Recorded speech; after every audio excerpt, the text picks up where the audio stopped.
KKR ফ্যানদের জন্য খুশির খবর, 15 পয়েন্টের সাথে কলকাতা প্লে অফে উঠতে পারে। বন্ধুরা, কলকাতা প্লে অফে উঠবে 15 পয়েন্টের সাথে, তার কারণ সমীকরণটা ক্লিয়ার হয়ে গেছে।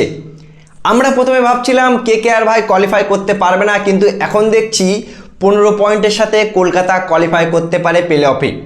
বন্ধুরা, ক্লিয়ার সমীকরণ। সবার আগে তোমরা সমীকরণটা দেখো যে কলকাতা 15 পয়েন্টের সাথে কিভাবে কোয়ালিফাই করতে পারে। বন্ধুরা, পাঞ্জাব দলের হাতে আর মাত্র একটা ম্যাচ আছে। পাঞ্জাবের 13 ম্যাচে 13 পয়েন্ট আছে। পাঞ্জাব যদি তাদের শেষ ম্যাচে লখনউর সাথে হেরে যায়, তাহলে পাঞ্জাবের হবে কত পয়েন্ট? 13 পয়েন্টই থাকবে। আর 13 পয়েন্টের সাথে পাঞ্জাব বাদ পড়বে। ওদিকে রাজস্থান রয়্যাল, তাদের 12 ম্যাচে 12 পয়েন্ট। রাজস্থান রয়্যালের হাতেও 2টো ম্যাচ আছে। রাজস্থান রয়্যাল যদি তাদের পরবর্তী 2টো ম্যাচের মধ্যে একটা ম্যাচ হেরে যায়, তাহলে রাজস্থান রয়্যাল 14 পয়েন্ট থাকবে, রাজস্থানও বাড়ি যাবে। কিন্তু কলকাতা নাইট রাইডার্স, বর্তমানে কলকাতা নাইট রাইডার্সের 12 ম্যাচে 11 পয়েন্ট। কলকাতা তাদের পরবর্তী 2টো ম্যাচ, একটা খেলবে 20 তারিখে মুম্বাইয়ের সাথে, আর একটা খেলবে 24 তারিখে দিল্লির সাথে। এই 2টো ম্যাচ যদি কলকাতা নাইট রাইডার্স জিতে যায়, তাহলে 15 পয়েন্টের সাথে কলকাতা কোয়ালিফাই করবে। বন্ধুরা, কলকাতা কোয়ালিফাই করবে। আর সব থেকে প্লাস পয়েন্ট কি জানো?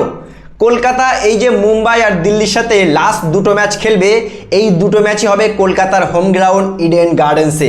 এটা একটা কলকাতা টিমের জন্য প্লাস পয়েন্ট। মানে বন্ধুরা, কলকাতাকে তাদের শেষ 2টো ম্যাচ জিততে হবে, ওদিকে পাঞ্জাব তাদের শেষ ম্যাচটা লখনউর সাথে হারতে হবে, এবং রাজস্থান রয়্যাল তাদের 2টো ম্যাচের মধ্যে একটা ম্যাচ হারতে হবে। সুতরাং সমীকরণ কিন্তু ক্লিয়ার বন্ধুরা।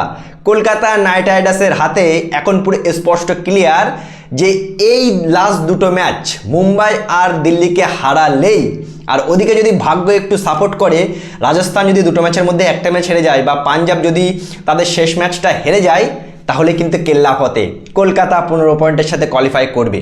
আর আমার কেন জানি মনে হচ্ছে বন্ধুরা, কলকাতা করে দেখাতে পারে। তার কারণ পাঞ্জাব যে স্টাইলে ক্রিকেট খেলছে, পাঞ্জাব লখনউর কাছে আমার মনে হচ্ছে হেরে যাবে। রাজস্থানও যে স্টাইলের ক্রিকেট খেলছে, 2টো ম্যাচের মধ্যে রাজস্থান একটা ম্যাচ তো কনফার্ম হারবে, তোমরা ধরে রাখো। আর কেকেআর তারা যেহেতু ইডেন গার্ডেন্সে খেলবে, সেহেতু কলকাতার কাছে বড় সুযোগ।